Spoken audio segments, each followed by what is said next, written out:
Hello everybody, welcome to my second video on YouTube. This video I'll be talking about my game. I know last video I made it seem like I was going to do a second one on my editing format, but I changed my mind. I still made some improvements though, so I'll quickly cover those. I made some new sprites for my OC. One is a whole new pose, so this doubles the amount of sprites I have, and I did it because it will make my sprites more lively. I've also made a unique one, which is a wave. The reason I made this one is because last video I used an emoji to simulate it, and it just seemed cooler to do an actual sprite for it. By the way, if you have a name for my OC, comment it and I'll probably use it. The next very cool thing I did was make a basic animation. This is gonna be for my outro, so I can plug myself at the end of the video without disrupting it. And I obviously made a beat for the outro, so I'll show you that creation process.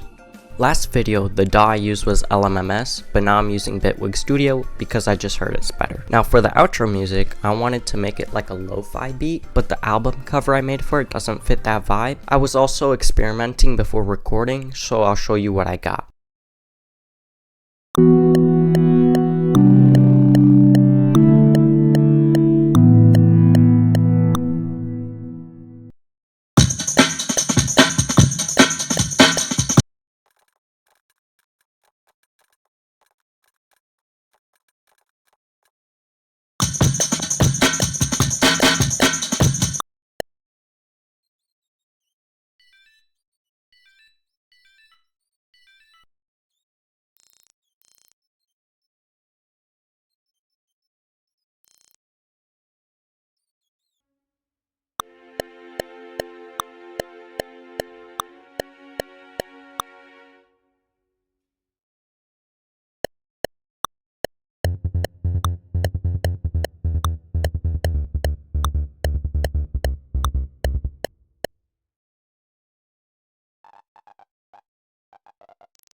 The beat was better at the beginning, so I'll use that portion of the song for my intro, but if you do want to listen to that song again, I'll post the song on my channel. Now it's finally time to talk about my game. So firstly, this game will be computer only as it's easier to do on computer and it's gonna be hard to make it compatible for other devices, but my game is gonna be pixel art semi-open world game with turn-based combat in an apocalyptic setting. I know lots of people get turned off with pixel art, but this game is kind of meant to be made for me, and I like pixel art, so I'm gonna do it. And with the semi-open world is that progression is gonna be linear, but it's gonna have like optional extra areas you can explore, kind of, so that's why I'm calling it that. I want the environment and storytelling to be a major role in my game, so when doing the battles, I want the battle map to be in the environment you're in. I think the perfect visualization would be the sort of Convaleria combat. Let me pull a clip up for that. I want to replicate how this game does their battle arenas. There are decorations all throughout the map and background stuff to add to the environment. There's also usable things as the little fireplaces there. And finally, the terrain isn't flat, and all of this comes together to create an awesome battlefield. But one of the things I noticed though is how the game has a fixed camera angle. This makes so that there isn't actual walls on the map because otherwise you couldn't see the player. But otherwise, this is really good inspiration, and I want my game to have like changing camera angles just so you can create better maps.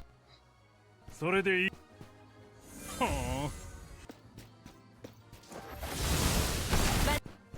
そこ。う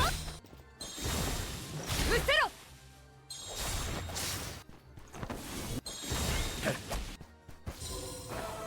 はあ。面白い。隙あり。このままぼーっとしてんじゃないよ。かかってきな。くらえ。まあまあかな。I let the the clip play out because I didn't want to cut it short. But if you did like the gameplay though, go try out the game for yourself. It's free, but I digress. The main thing I want to talk about is monetization. This is important because it dictates the direction the game will go and how it will be handled. So I have three options. The first is that you pay to play the game, but all the content is available. The second is that the game is free, but there's microtransactions. And the third is just that it's a free game. Now, I personally don't like spending money on games, so option one's gone. One thing I do like though is making money. So option three is gone, leaving option two. Now, how will I monetize this? Firstly, I want to make clear on the things I hate. I hate exclusive things that affect gameplay behind paywalls, and I very much dislike FOMO and limited time things. Another big thing I hate is a progression gap between free-to-play players and pay-to-win players, and the idea that you need to spend money in order to progress through the game. This pretty much leaves me with cosmetics, but I also do like the idea of spending money on resources for a progression boost, but you have to do it in a fair manner. But it's my belief that if you tailor your game towards a free-to-play audience, money will come in naturally because your game's good. You shouldn't have to use tactics to get people to spend money because they feel like they need to do it. I just think that's very predatory. The next thing I want to talk about is my game world. This is a semi-open game, so there's an actual map to explore. Right now, I'm focusing on the main continent, Polmata. I've come up with the countries already, so I'll brief you in. Forlane is a country characterized by forests and plains. Montanev is in mountains and snowy. Oshizomita is like by the water and has wetlands. And Rashasur is a desert because of the rain shadow effect.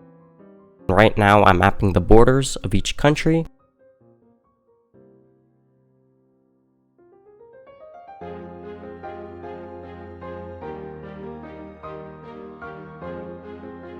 Now I have to figure out how they were geographically isolated from each other. Having the mountain here makes sense since it fulfills Rashasurt's requirement and can have water flow down to the ocean to fit a more water vibe in Oshizomita.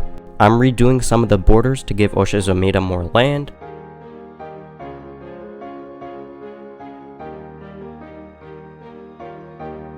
A forest here is going to be used as a divider.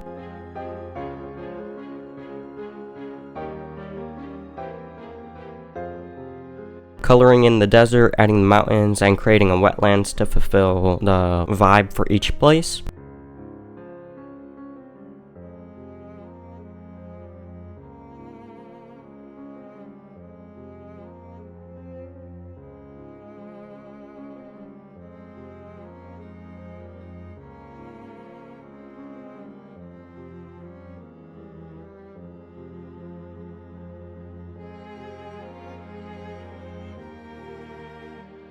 I've made good progress on my game and I have a lot more completed that I haven't shown. This is the end of the video though, so if you enjoyed, like and subscribe, and thanks for watching.